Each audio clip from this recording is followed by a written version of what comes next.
Sit. This is Jazzmin. Isn't she a good-looking girl? She's a 9-year-old. And this is Jazzmin's roadmap to success. Basically, the reason I was called in is the guardian who's had her since she was about 4 clearly loves the heck out of her. But I think it's created a bit of a scenario where Jazzmin thinks that her job is to be protective of the guardian.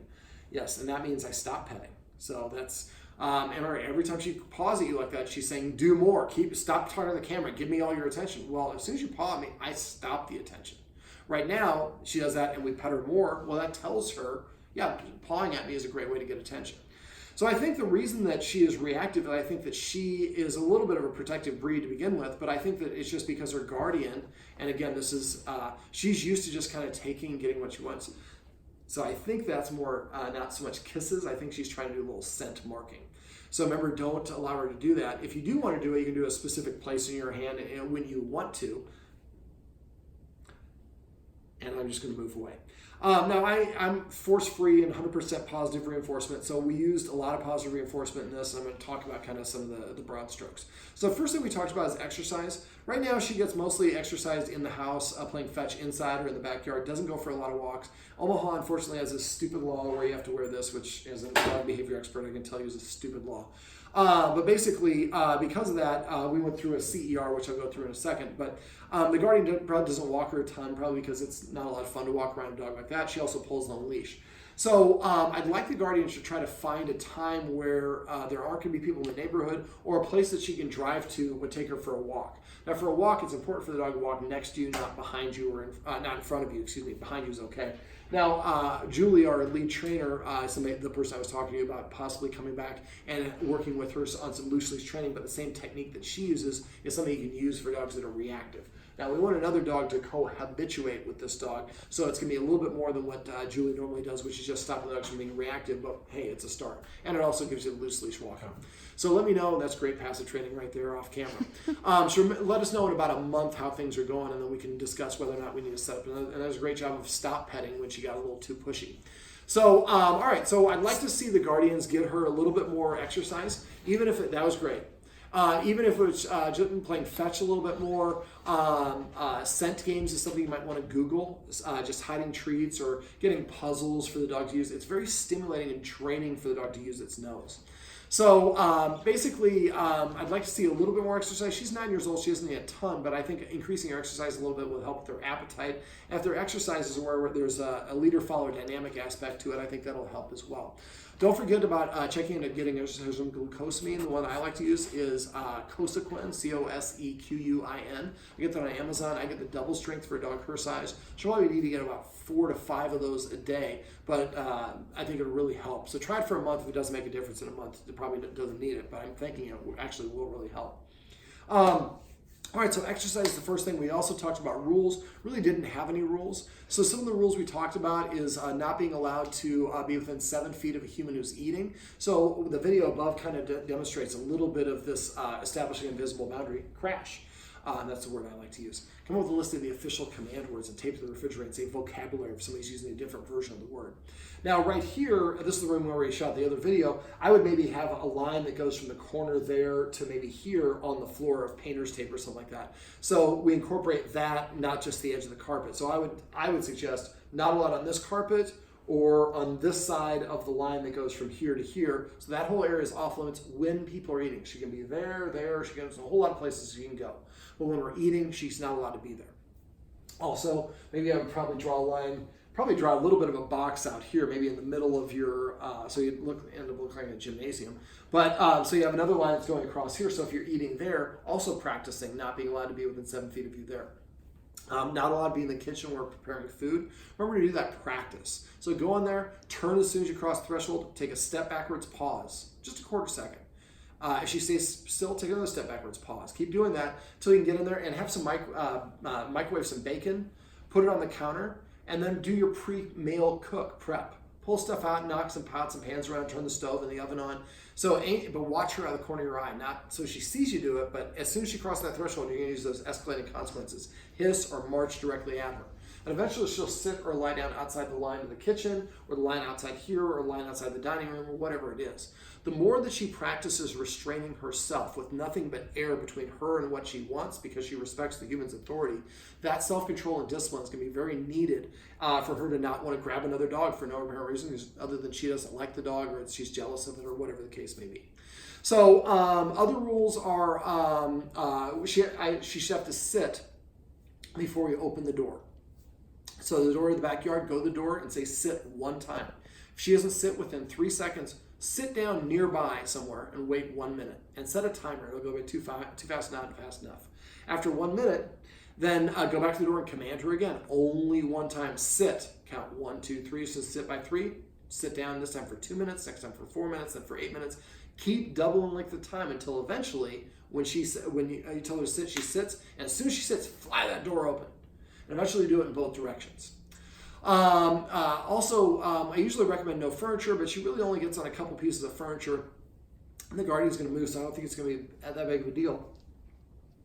If you notice that she is getting up here, message me. I can show you how you can use X mats to keep her from getting on the furniture. But the house is a little bit higher than the street, and there's nice windows, and she looks out the windows, and I think she barks at things that come by, and she thinks that her barking makes those people go away, or those dogs go away, rather than invading the house. So I talked about using Roman blinds. We call this maintenance, to prevent the dog from practicing the behavior that we don't want. So Roman blinds is just covering the bottom part of the window in this living room and in the bedroom, so when she goes to the window, she can't see out. She doesn't get the reinforcement of barking and making them leave. So you need to keep that stuff down for about 3 or 4 months. Then you can try taking it down and see how she does. In conjunction with all the other things that we're going over, I'm hopeful that she's going to be less reactive, because she's going to have less of a protective instinct, because the guardian's going to now be acting like a leader. Now, she is a free-fed dog, and I would strongly recommend that the guardian go to a structured feeding scenario, especially because there's going to be another dog here. You won't have a choice, so you're going to have to do this anyways. So basically, put the food down.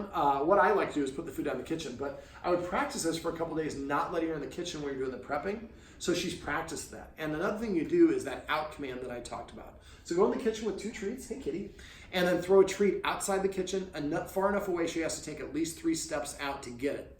And then once she's completely vacated the kitchen, she licks up the treat. Remember, always say the command word after the treat goes in the dog's mouth. So when she vacates the kitchen, she licks up, you say the word out. Then she just comes back, throw another treat, go to every doorway or area or portal that you want her to leave, and throw a treat out, let her go lick it up and say the word out. I like to do that 2 outs for every room or portal in the house. Then I like to actually go here and stand outside the kitchen, throw the treat into the kitchen, and when she goes and licks that up, I would say kitchen, media, living. Come up with 1-word commands for all the rest of this stuff. Cat's like, leave me alone. Yep. All right. So this way we've created an in and out command, which is really beneficial. I also went over a leave it exercise with the guardian. I'm going to go back to structured feeding in a sec. Practice that leave it exercise, and to the point where you should be able to drop 5 treats, and she just looks up at you. Leave it, and you can leave them and linger them for a while, but don't ever leave them be down long enough for her to come and grab them. That's practicing breaking the rule. All right. So for the structured feeding, put the food, go in the kitchen. Don't let her in the kitchen. So you practice that already by establishing the kitchen boundary. And then go ahead and put her food in there, but she's not allowed to come in the kitchen. So there's food in the bowl, and there's nothing but air between me and my bowl, but I'm waiting for my guardian, who's going to eat something in 5 or more bites. Can't be a smoothie or coffee. They don't understand those food, but just 5 bites of a chip or cracker, piece of celery, preferably something crunchy. And then when you get done, invite her in to eat her food. Now, she's probably not going to eat for a day or 2 because she's used to eating when she wants. That's okay. As soon as she sniffs the bowl, she's on the clock. She has 1 minute to linger there. She doesn't start eating within 1 minute. Pick it up, dump the bowl empty, put the empty bowl back down. She'll probably lick the empty bowl. Then she doesn't eat again until the next meal. Eventually, you'll put the food down, or when you give her permission to eat, she'll start eating. Come. When she does that, come up with a fun word, sit, that means to eat. I have 4 dogs. I say grub, chow, feast, and lasagna. So come up with your favorite food. Call it La Casa or Dario's or whatever you want to say. Every time she takes her first bite of food, you say the word sushi. So after a while, sushi means I get to go eat food. And now every time you feed her, it's a little bit of a lesson where she gets to practice some self-restraint, some respect for my authority, figure because I'm restraining myself because she's asked me to, but also because I'm eating after her. And because if I don't eat, the food goes away. So if she comes in and takes a couple bites of food, as soon as she walks away or sniffs the bowl and walks away, as soon as she walks more than 6 spaces away, pick up the bowl, dump it empty. She does not eat it again until the next meal. I promise you she won't go longer than 3 days unless somebody, you, is cheating. So do not cheat. Down. Eventually hunger becomes your ally, but this is a really powerful one, and it's easy to do. You're doing it 2 times a day, and after about a week or so, it'll probably be a challenge for about 2 days, and after that, she'll fall into line. After she starts eating, but she might go 2 or 3 days without eating. If she goes longer than 3, call me, but it's most likely she's finding something else to eat. Okay, CER, or conditioned emotional response. So for this is actually really good. The guardian said she hates the muzzle. So for CER, what I do, and I'll just do one here, is I have treats in one hand and this is behind my back. I show it to her, she looks at it, I take it away, and I drop a treat on the ground. And then you could say the word muzzle or something if you wanted to get to at that point. So the first is I just flash it, she looks at it, it goes away, and then she gets a treat dropped on the ground. Second stage is I pull it out and hold it here. She has to touch it with her nose, and then I pull it away and drop the treat. So before you start asking her to touch it her nose, you should be able to pull it out and have her look at it right away 5 times in a row. And then next time you hold it right here, touches it, boom. And don't touch it to her, she has to be the one to do the touching. The next stage is I would get some roast beef or something that she likes, and I would lay it just right across. I see why this is all jammed up earlier. So lay it right across here, so it's on the lip. So, and just a small one about like that piece. And so she comes over and licks it off, and then let her walk away. Then grab another piece, put it on this in. But eventually these teachers are gonna go farther and farther in until eventually she has to put her nose all the way in this to get this thing. Once you get to that point, then you want to basically, you can hold it like this and have some treat or lunch meat here. She ducks her nose in there, hold it up for 1 second, then take it down. And then at that point, when she takes her nose out of it, you can give her another treat if you want to, or just let her have freedom. Next time you want to hold it here for 1 second. Keep it to the point where you can hold it up here for about 10 seconds or more. At that point, I would actually attach it. And as soon as I have all the buckles off, I pull my hands back, then I undo it, take it off. And then you're gradually going to have her wear this for longer and longer periods of time. And it's important that we practice having her wear this when she is not going outside or going, well, actually for her, the going outside part is a positive. But you want to practice it at times where she can just have this on and it's just normal. She can relax. Remember, you can use your hissing sound for that, even though it's video. This video is for you, so if there's a hiss on it, that's okay. All right. Come. That's passive training. Remember, passive training is when the dog does something voluntarily, organically on its own. So every time she comes to you just like that, pet her and say, come. Every time she sits, pet her and say, S-I-T. Well, say it, don't spell it. Or say it, don't spell it. Every time she lays down, pet her and say, down. Down, just like that. So within that 3-second window. After a while, she'll start offering you these behaviors, especially because we're going to do in concert with petting with a purpose. She is very much getting in people's personal space. You have to stop petting her when she does that. All guests have to stop petting her. She invades your personal space, just retract across your arms. She tries to hump. Remember, you have to use that energy like very offensive. If she tries to do it for your guest, you get in between her and the guest and march her away using the escalating consequences. She nudges you and tells you what to do. The only thing that will happen is you will give her a counter order and tell her to sit. If she sits, within 3 seconds, pet her under the chin and say the word sit. And not sit, just sit. If she doesn't sit within 3 seconds, pull back, pull out your phone, check out a magazine, turn the TV on, show her, I got other things going on. Play a little hard to get. After a while, she starts realizing, man, I'm getting a lot less affection when I don't do what she wants, but as soon as I do what she wants, she's on top of me. She's going to be more motivated to do that. And that's what will happen is she'll start coming in front of you and sitting down to prepay for the attention because that's what you're asking her to do. If she's already sitting, ask her to sit over here or ask her to lay down. Don't ask her to shake. And when she does either one of these things, pet her on the chin, say just the command word, and then pet her as much or as little as you want. But she has to do something to earn it. Now, even if you want to pet her, you're still going to tell her to sit. And if she doesn't, then she doesn't get that privilege of your attention. Use the watchword or paycheck if you suspect someone's petting without a purpose. You say, "Titsva!" or whatever word you want to say. There's passive training and opportunity. And say vocabulary if somebody's saying a wrong version of the word. I also say repeat or rerun if we're repeating the word over and over again. Remember, the more you say it, the less you mean it. So get in the habit of only saying it once and then showing her I got other things going on.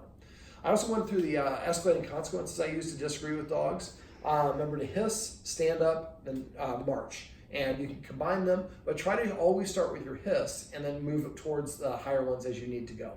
As you practice this more and more, and she develops more respect for you as an authority figure by watching you enforce rules, having to sit to earn her attention. Remember, if you get in a habit of petting with a purpose, every time you pet her, it becomes a micro dog training session where she respects you more, she has more confidence and self-esteem, and she practices sitting, which is going to be really helpful.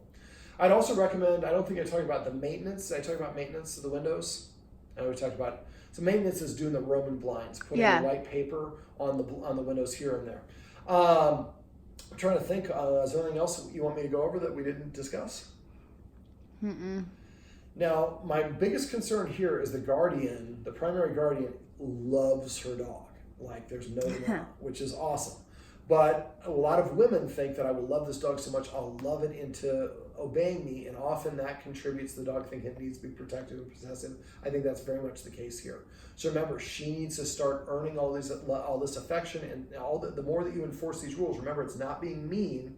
It's clearly demonstrating your leadership and your consistency, which will take a lot of frustration away from her, help her feel more confident and more comfortable. If you're confident somebody is a leader, you can let your hair down.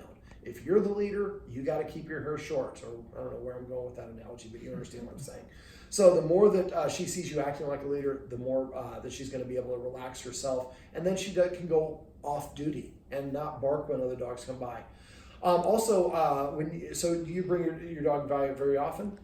We just have done walk-bys, so okay. He's never been like to the house. So how old is yours? He's only 2.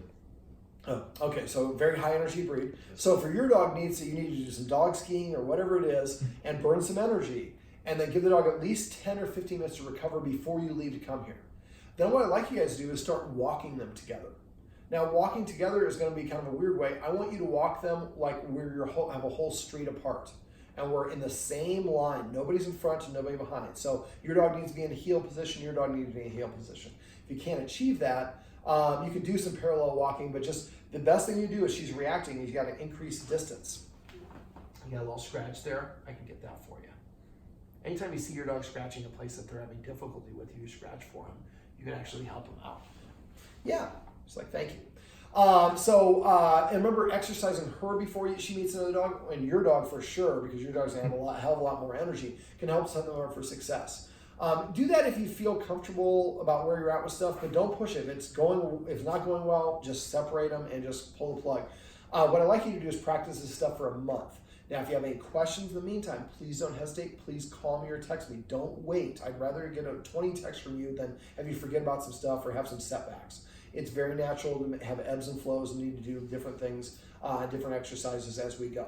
But in about a month, I'd like to set up a follow-up session if we need to. We'll work on maybe some loose leash walking, some reactivity, and we'll kind of play it from here and kind of customize things as we need to. All right, well, Jazzmin, can I get you up? I thought you might come back for that. This is Jazzmin, and this is Jazzmin's Roadmap to Success. Remember, everything you do trains your dog, only sometimes you mean it.